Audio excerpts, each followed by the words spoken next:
On a dark night in May of 1861, three men rode toward a Union fort in Virginia. They were not soldiers, they carried no flag, they were escaping slavery. And when they reached the gate at Fort Monroe, they put the Union Army in a trap of its own making. The Civil War had barely begun. President Lincoln said the war was about saving the Union. Slavery was still protected by federal law. If these three men were returned, the Union would be helping the Confederacy hold on to the very system it was supposedly fighting against. If they were allowed to stay, the war would begin changing into something much bigger. The three men are known today as Frank Baker, James Townsend, and Shepard Mallory. They had been enslaved by Colonel Charles K. Mallory, a Virginia Confederate officer.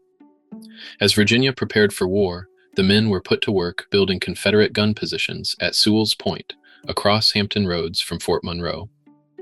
That work told them something important. The Union still held the massive stone fort at Old Point Comfort. It sat just across the water, surrounded by a moat, with Union guns behind its walls. So Baker, Townsend, and Mallory made a choice. They escaped by boat and rode to the fort. That choice mattered because in 1861, there was no clear Union policy for people escaping slavery. The Fugitive Slave Act said that people held in slavery could be seized and returned. Some Union officers returned freedom seekers to enslavers. Others did not know what to do. Fort Monroe's new commander was General Benjamin Butler. Butler was not an abolitionist hero waiting for a moral revelation. He had supported pro-slavery politicians before the war. But he was a lawyer, and he immediately saw a problem for the Confederacy. Colonel Mallory wanted his three enslaved workers back. Under the law, he had a powerful argument. But Butler asked a different question. Virginia said it had left the United States. It was now fighting the United States, and the Confederacy was using enslaved labor to build military defenses. If the Confederacy treated people as property and used that property for war, Butler argued, why should the Union return it? He would not send the men back. This is where the story becomes uncomfortable. Butler's answer did not say the three men were free because freedom was their right. He used the language of war and property. His reasoning would soon be known as the Contraband Decision. People whom the Confederacy treated as property and used for war would not be returned. It was a legal loophole. It was also a dehumanizing word. But Baker, Townsend, and Mallory had created the moment.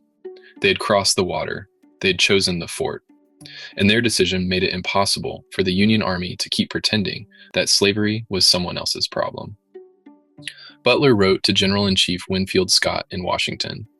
He argued that if the Confederacy used enslaved people to support its war effort, the Union should be allowed to withhold that labor from the enemy. Scott and Secretary of War Simon Cameron approved the approach. The news traveled fast. Freedom seekers began making their way toward Fort Monroe. They came from the nearby countryside, from work sites, and from places where enslavers feared the Union advance. In just over a month, about 900 people had arrived. Fort Monroe became known as Freedom's Fortress. It also became the site of the first contraband camp, a growing community of people who had liberated themselves, but whose legal status was still uncertain. That uncertainty shaped daily life. Refuge behind Union lines did not instantly mean equal treatment, secure homes, or fair pay. The federal government and the Army were improvising.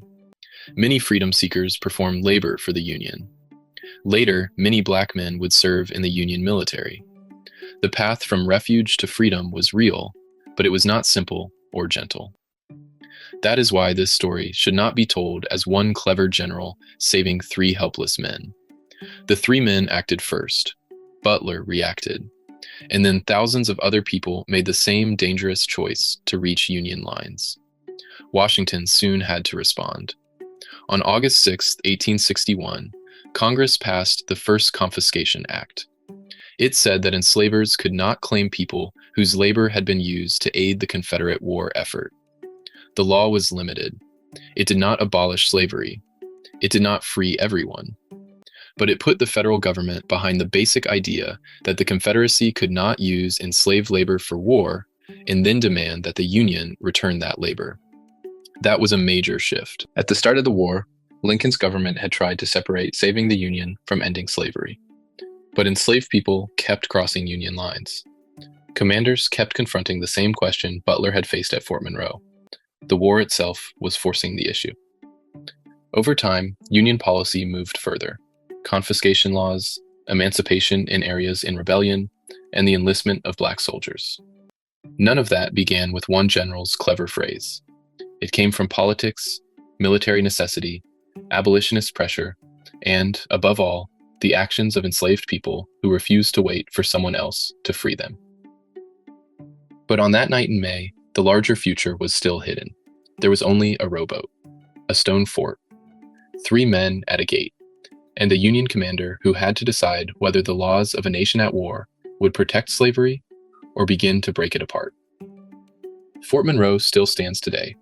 Its gate is a reminder that history is not made only by presidents, generals, or famous speeches. Sometimes it begins when people with the least legal power make the most dangerous decision. Frank Baker, James Townsend, Shepard Mallory. They did not end slavery on one night, but they forced the Union to choose what kind of war it was fighting.